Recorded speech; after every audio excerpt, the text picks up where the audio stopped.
masukan nasihat pada orang-orang yang diamanati mengurus NU. Bahkan yang saya sebenarnya merinding, ngeri, ada kiai yang bersama saya, selalu bersama saya, dan akhir-akhir mengumpulkan jamaah keliling Indonesia berdoa, jika yang diamanati menjadi pengurus NU tidak bisa membawa misi, tidak membawa pesan, tidak bisa meneruskan perjuangan para pendiri NU, moga-moga berumur pendek.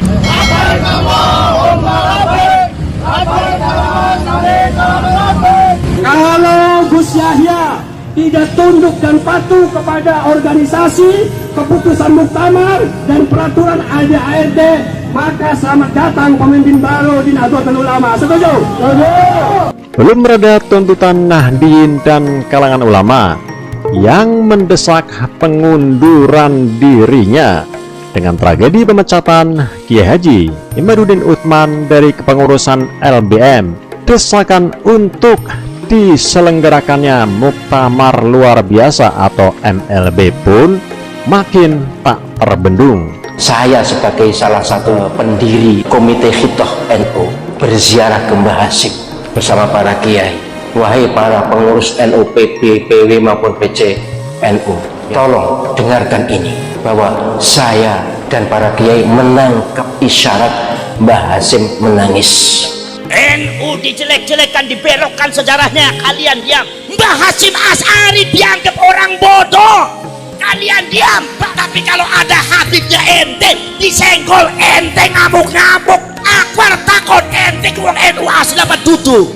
Model kayak gue ngerasain bela NU gasmu, copot ente. Kalau keputusan individu seperti saya, perintah saya pribadi, lihat bener apa enggak. Kalau udah bertolak, cuma rois awam saja kok. Saya ini kan rois awam atau rois am yang KW3. Gus Ketum Yahya Khalil Stakuf seakan menyulut bom nuklir yang menghantam rumah sendiri. Sungguh kesalahan fatal dan konyol yang seharusnya tak terjadi andai sang ketum, Rais Am dan jajaran elitnya tidak tutup mata dan tutup telinga terhadap fenomena NU kultural. Wong-wong sing demen ning NU malah mun ora akur karo pimpinan, gawe nega MLB, Muktamar Luar Biasa. Mbah Hasyim prihatin dengan organisasi yang beliau dirikan. Tolong, malulah panjenengan kalau memimpin NU tidak bisa melanjutkan perjuangan Mbah Hasyim dan para pendiri. Saya merasa, saya menyadari kalau saya ini bukan rois am tapi rois awam. Saksikan, tidak ada.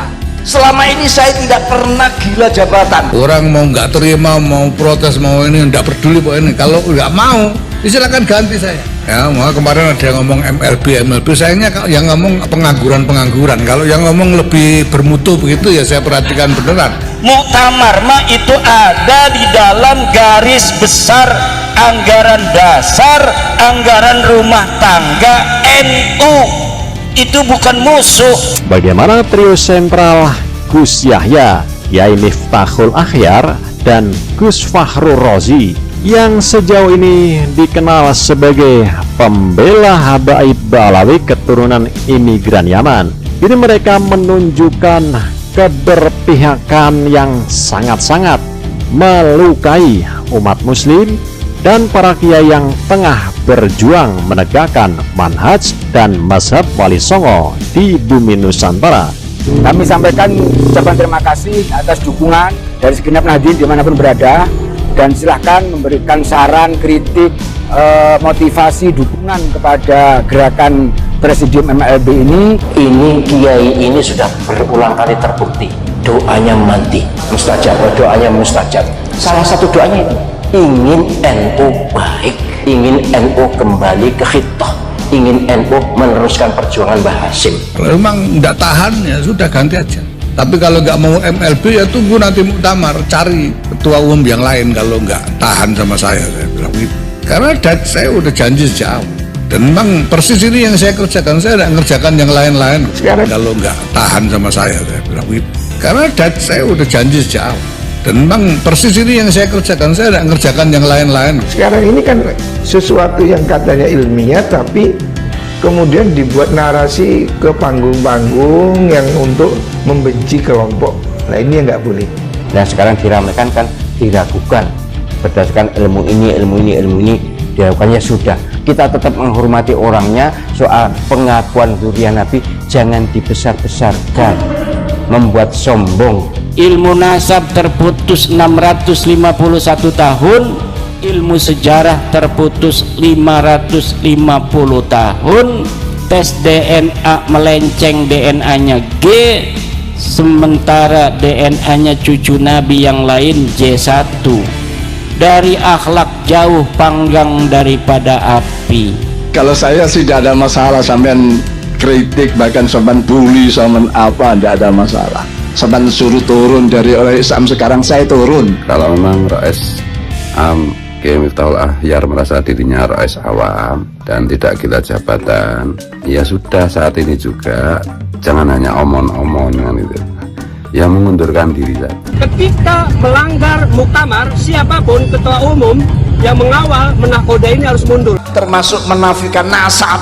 Orang nasabnya sudah jelas kok dinafikan. Ini bisa ditodok qadzaf orang ini, menuduh orang berzina. Nah kalau nasab sudah nyambung ratusan tahun, tiba-tiba dibohongkan, dianggap palsu dan sebagainya, ini qadzaf, menuduh orang berbuat zina. Apalagi kalau kita mendengar ceramah-ceramah orang yang ngaku keturunan Nabi tapi kemudian membuat hoax. Jadi satu habib bodoh lebih utama dibanding 70 kiai. Ini jelas terlaknat orang yang begini. Ada orang yang mau kemudian merubah Islam di Indonesia untuk dicerabut dari akar budayanya, sama sekali dengan budaya Nusantara leluhur kita yang luar biasa. Tapi kenapa kemudian hanya dengan cerita palsu, dongeng-dongeng khurafat, mau kiai-kiai yang pintar Fathul Mu'in cium tangan dan jadi budak orang yang baca Qur'annya saja nggak becus. Sudah, ndak usah ngomong banyak-banyak daripada kualat. Pokoknya jangan nantang kualat, karena kualat ini bahaya. Ndak peduli apakah ini berkaitan dengan sesuatu yang masuk akal buat kita atau tidak. Walaupun misalnya jadi gila, misalnya, tetap keturunan Nabi. Sementara ulama atau kiai kalau jadi gila ya hilang ulamanya, kiainya. Ngene analisisnya menang menangnya dewi. Yang jelas saya tidak setuju dan saya yakin orang waras tidak setuju. Ini muncul sekarang hujah-hujah yang semacam ini.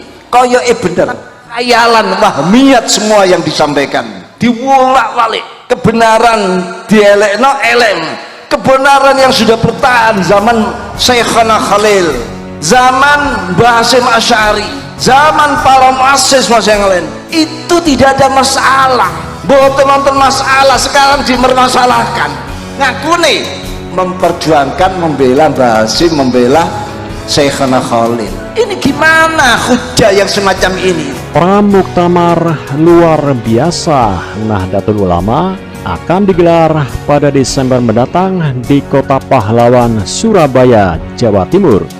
Pernyataan tegas itu disampaikan langsung Ketua Presidium Penyelamat Organisasi dan Muktamar Luar Biasa Nahdlatul Ulama atau PO dan MLBNU, Yai Haji Abdus Salam Shohib atau Gus Salam, saat ditemui di dalam Kasepuhan Pondok Pesantren Mambaul Ma'arif Den Anyar, Jombang, Sabtu 2 Oktober 2024 siang. Dengan segenap optimisme dan kemauan yang keras akan melakukan MLB untuk mengganti kepengurusan. Orang mengingkari dzurriyyah Nabi dilaknatin. Apalagi kalau sudah tahu ternyata berdasarkan beberapa disiplin ilmu memang batal, ya sudah. Artinya bukan bikin tandingan, tetapi memberitahu saudara ada yang kurang tepat. Itu masih ada dalam anggaran dasar dan anggaran rumah tangga pasal 22 PBNU. Ngurusin nyamuk saja kita harus datangkan meriam misalnya. Bukan, nggak perlu. Omongan tentang MLBNU ini kan bukan dari kemarin. Bahwa dalam hal nasab ada dipermasalahkan, ya sudahlah, berarti ada masalah, ya sudah.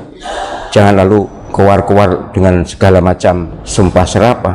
Persahabatan sangat baik, bahkan saling menjadi guru dan murid. Tapi sekarang malah dipecah belah, dimusuhi, dibuat kegaduhan-kegaduhan dengan hujah-hujah sabsatohnya atau hujah-hujah kormatohnya, menolak dalil sam'iyat dan menolak dalil akliyat. Muncul ajaran-ajaran khurafat itu dari mereka yang mengaku keturunan Nabi, bahwa ada leluhur mereka yang sanggup mi'raj satu malam 70 kali. Bayangkan, menemui Gusti Allah 70 kali satu malam. Nabi itu seumur hidup hanya satu kali.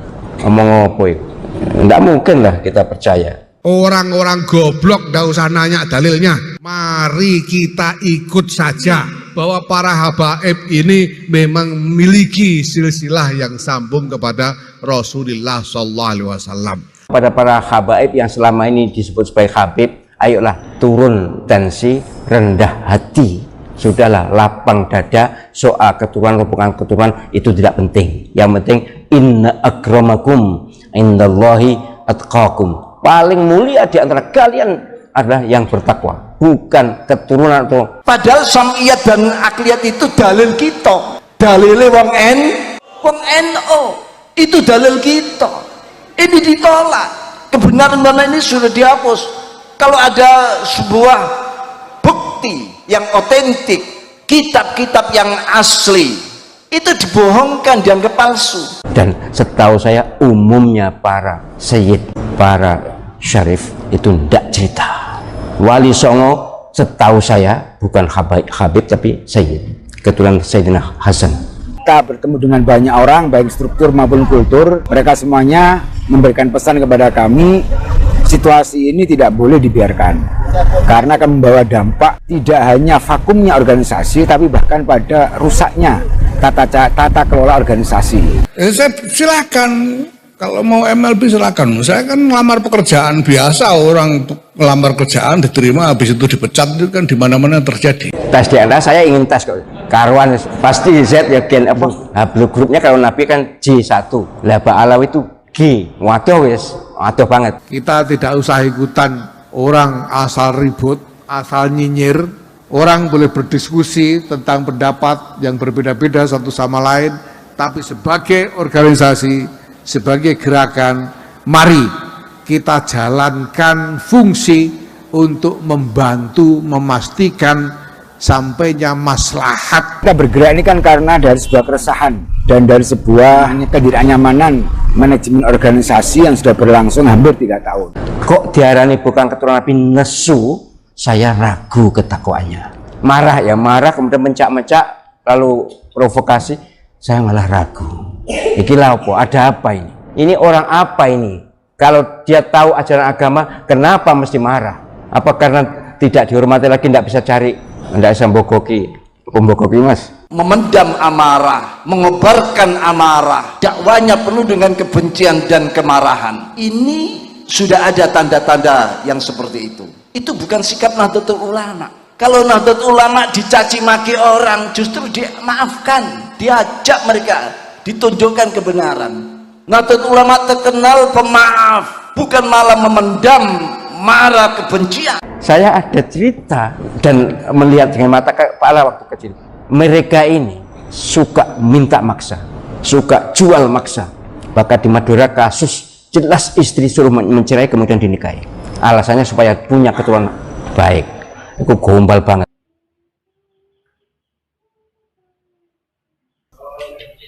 Ayo, sekarang tolong dijawab itu.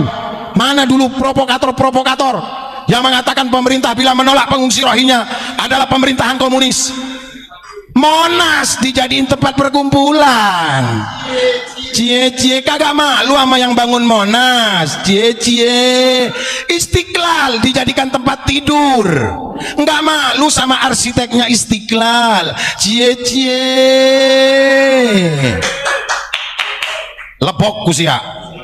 Ayo panjenengan-panjenengan, tuan-tuan yang mengaku keturunan Nabi Muhammad, kita rebut makam Nabi Muhammad Masjid Nabawi dari Wahabi. Siapa yang menyelamatkan makam Nabi Muhammad? Sejarah mencatat, yang pertama Komite Hijaz, yang kedua yang menyelamatkan makam Nabi Muhammad adalah Abuya Mama Armin Cibuntu, Pandeglang, Banten.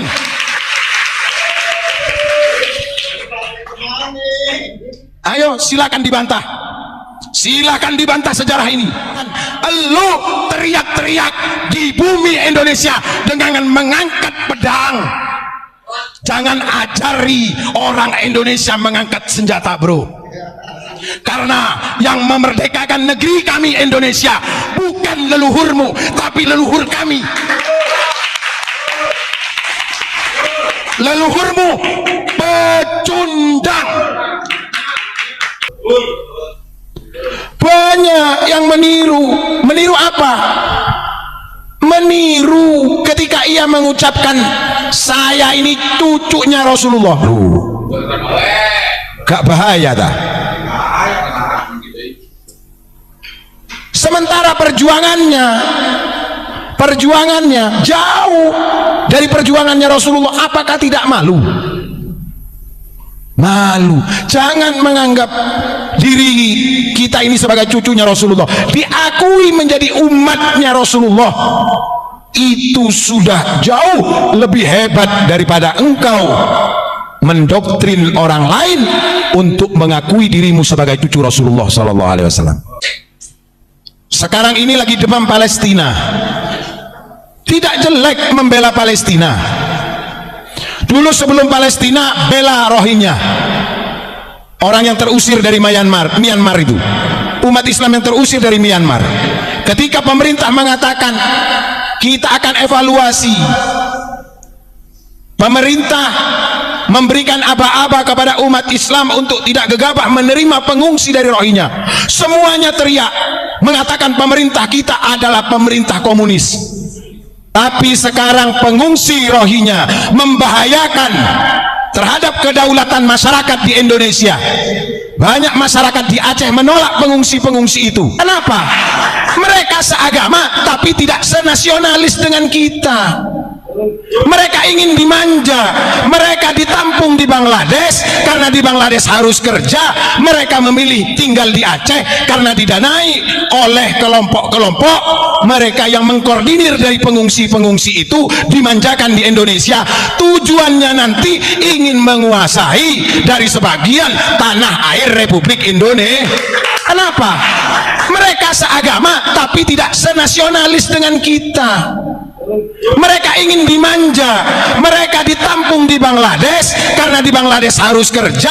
Mereka memilih tinggal di Aceh karena didanai oleh kelompok-kelompok mereka yang mengkoordinir dari pengungsi-pengungsi itu, dimanjakan di Indonesia. Tujuannya nanti ingin menguasai dari sebagian tanah air Republik Indonesia. Ternyata tim investigasi berhasil. Kenapa kok pengungsi Rohingya, mohon maaf, kita tidak menyindir ini saudara seiman, tidak, tapi ini adalah masalah mentalitas dan karakteristik. Gen mereka bukan gen Nusantara yang kakinya diinjak orang Jawa, kakinya diinjak masih minta maaf. Gen mereka ketika mereka diberikan makan saja tidak sesuai dengan porsi mereka, mereka protes, padahal mereka tidak kerja. Sementara pribumi yang ada di Aceh harus kerja kuli bangunan, bahkan rela memulung rosokan, memulung sampah untuk didaur ulang, dijual kembali demi sesuap nasi. Pengungsi Rohingya yang katanya kalau ditolak negara ini dipimpin oleh komunis, komando-komando yang mengaku dirinya Imam Jumbo. Kemana sekarang? Kenapa tidak berteriak lagi? Itu Rohingya harus diatasi di tanah Aceh. Ketika mereka sudah berulah di negeri kita tercinta ini, kita ini memang memiliki ukhuwah Islamiyah, ukhuwah Basoriyah, dan ukhuwah Watoniyah. Investigasi mendapatkan satu fakta di lapangan sejarah bahwasanya nenek moyang dari saudara kita Rohingya itu dulu ikut dengan tentara Inggris menjajah Myanmar. Loh, ternyata ini permasalahannya. Kenapa ditolak oleh Myanmar? Ulama Indonesia punya porsi kalau mau ngurus ini. Kenapa? Karena Myanmar itu termasuk Nusantara. Ini kita kalau mau belajar sejarah, kenapa kok kita tidak boleh melupakan sejarah? Kita jangan jadi umat Islam yang klimaks dini, ejakulasi dini, sedikit-dikit marah, gampang terprovokasi.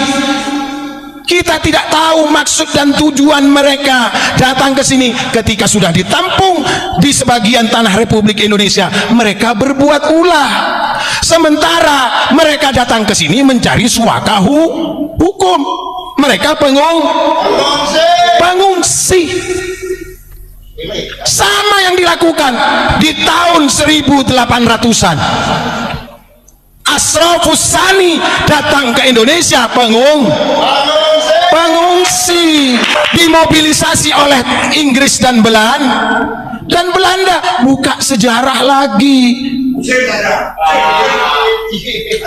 Kalau kau mengaku keturunan Nabi Muhammad, kalau siapapun yang mengaku keturunan Nabi Muhammad, mengaku cucu Nabi Muhammad pada saat ini, monggo tinggal di Madinatul Munawwarah, makam leluhurmu di sana. Jangan provokasi masyarakat Nusantara ini yang memiliki sejarah, yang memiliki filsafah. Jawa digowo, Arab digarap, Barat diruat. Loh, ini jangan disalahartikan. Jawa digowo, identitas kita kemana-mana tetap orang Nusantara. Kalau kakinya diinjak masih minta maaf. Orang Nusantara itu yang pertama ngalah. Kalau digarai ngalah dulu. Ini orang Nusantara ciri-cirinya. Yang kedua ngaleh pindah. Seng waras ngaleh. Sudah ngaleh masih digarai lagi ngambuk. Nggak perlu mendoktrin orang Indonesia dengan doktrin agama yang berlebihan. Kadang-kadang kita ini geli dengernya. Seorang yang bodoh, dari bagian mereka yang bodoh saja lebih mulia daripada orang yang alim. Ngapain Nabi Muhammad memerintahkan kita untuk tolabul ilmi? Kalau hanya cukup dengan nasab saja kita sudah bisa mulia. Kenapa Al-Quran menyatakan yarfa'illahu alladhina amanu?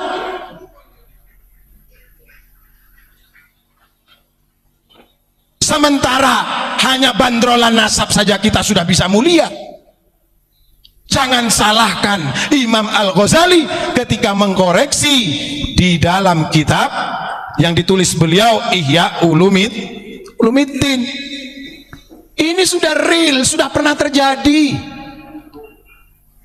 Kalau pengungsi Rohingya diusir oleh Myanmar, tidak boleh tinggal di negara tersebut karena nenek moyangnya membela penjajah. Seharusnya nenek moyang kita, kiai-kiai terdahulu memperlakukannya sama dengan mereka.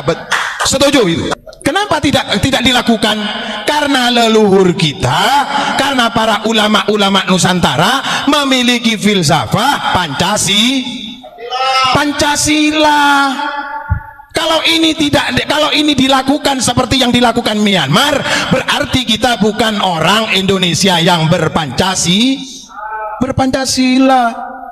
Loh, bahaya ini. Jangan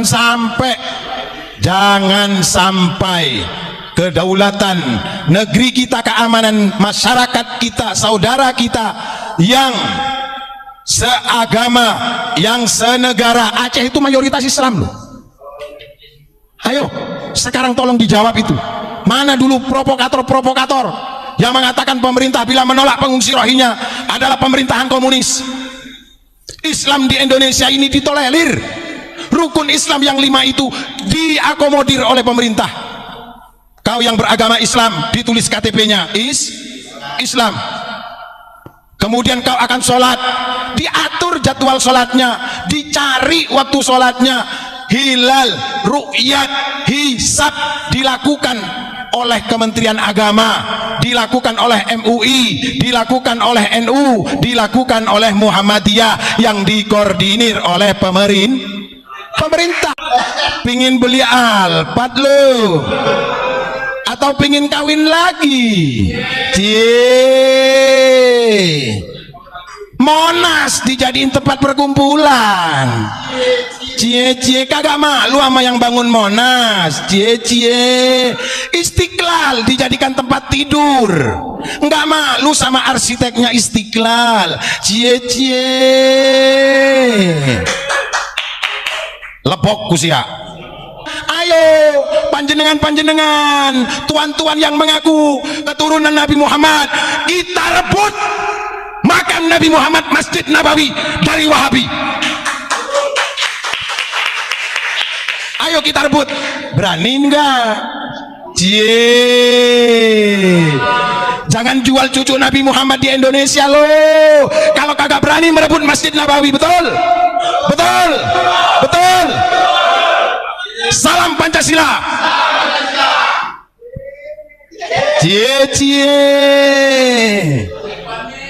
Panik lu pada kalau udah digugat seperti begini. Panik lu bro. Sweet.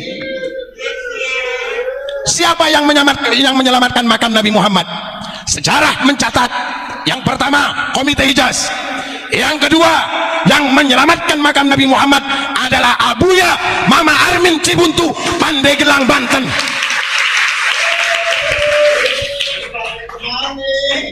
Ayo silakan dibantah sejarah ini. Ketika suku Arab Kut-Kut ingin menghancurkan makam Uhud dan makam Nabi Muhammad, Mufti Madinah minta tolong kepada Syekh Nawawi. Syekh Nawawi mengamanatkan kepada Abuya Mama Armin untuk memimpin pasukan yang berjumlah 45 pasukan. Loh, cuma 45 pasukan. Lu teriak-teriak di bumi Indonesia dengan mengangkat pedang. Jangan ajari orang Indonesia mengangkat senjata, bro. Karena yang memerdekakan negeri kami Indonesia bukan leluhurmu, tapi leluhur kami. Leluhurmu pecundang, jarkoni, wani ngajari, wedi ngelakoni.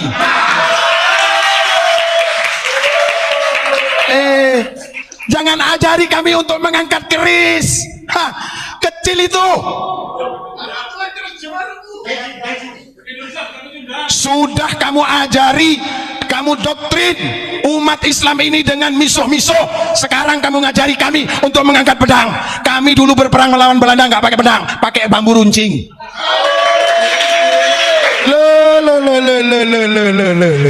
Gak bahaya ta?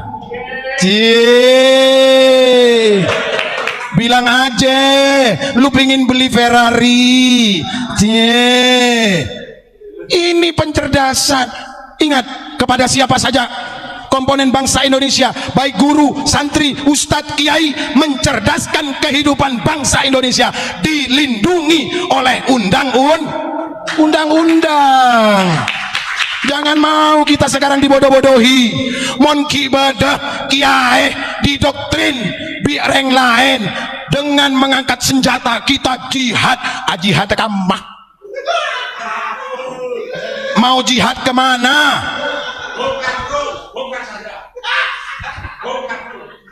Menyerukan jihad ke Palestina. Kamu lo tidur enak kelonan sama istrimu. Gak usah ngajari keturunan Cakraningrat untuk mengangkat senjata, bro. Sudah cukup. Bagi kami pertempuran antar agama di Nusantara sudah pernah terjadi. Pertempuran antar suku sudah pernah terjadi. Itu masa kelam kami dan tidak akan kami ulangi lagi. Papua tetap bersatu di NKRI. Loh, kalau nggak percaya silakan datang ke Papua. Apa mata uang yang dipergunakan? Rupiah. Kemudian BBM yang disuplai dari mana? Dari Indonesia. Yang bangun tol pemerintah mana? Pemerintah Indonesia, bro. Mohon maaf, saya bukan buzzer rezim, bukan. Kalau memang itu salah, kita salahkan. Kalau itu benar, mari kita ikuti. Begitu. Kita harus yakin. Yakin. Jangan mengatakan NU sudah dipecah belah. Pret. Kamu kok mancing NU? NU sudah terpecah belah. Nggak ada NU terpecah belah. Karena NU masih punya pamomong, masih ada yang ngasuh. Walaupun beliau tidak menjabat di struktur, ulama host NU tetap setia kepada NU. Kalau NU sudah terpecah belah, Indonesia diambang kehancuran, itu halu. Itu halu. Nggak usah dibesar-besarkan.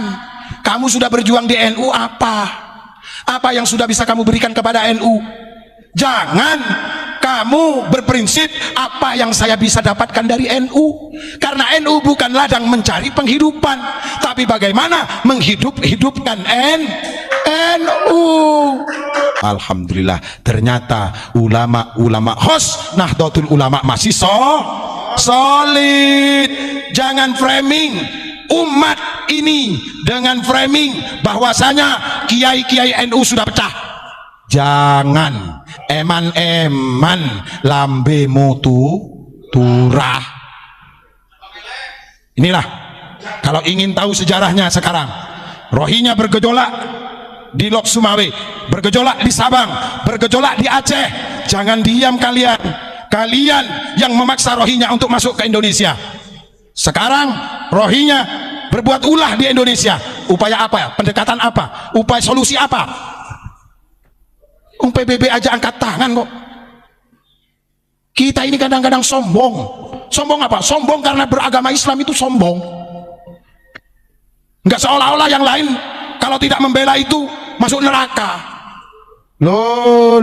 Ini kita harus paham. Mari anak-anak santri, edukasi ini adalah mencerdaskan, untuk mencerdaskan kita. Karena 10 tahun, 50 tahun yang akan datang, yang akan berbicara bukan kami lagi, tapi panjenengan santri-santri di seluruh antero Nusantara ini yang akan menggantikan. Itulah tadi beberapa ulama menegaskan tentang keadaan PBNU saat ini, dan banyak sekali pihak-pihak yang mendesak untuk MLB segera digelar agar permasalahan ini tidak berlarut-larut, serta beberapa ungkapan dari ulama pribumi akan keadaan PBNU yang memprihatinkan, terpecah belahnya gara-gara kabib-kabib yang mengaku dirinya Dzurriyyah Rasulullah SAW. Bagaimana menurut pendapat teman-teman semua? Silahkan lanjut di kolom komentar. Terima kasih selalu support Arman Arfati. Sampai jumpa di video selanjutnya. Minafu minkum. Wassalamualaikum warahmatullahi wabarakatuh.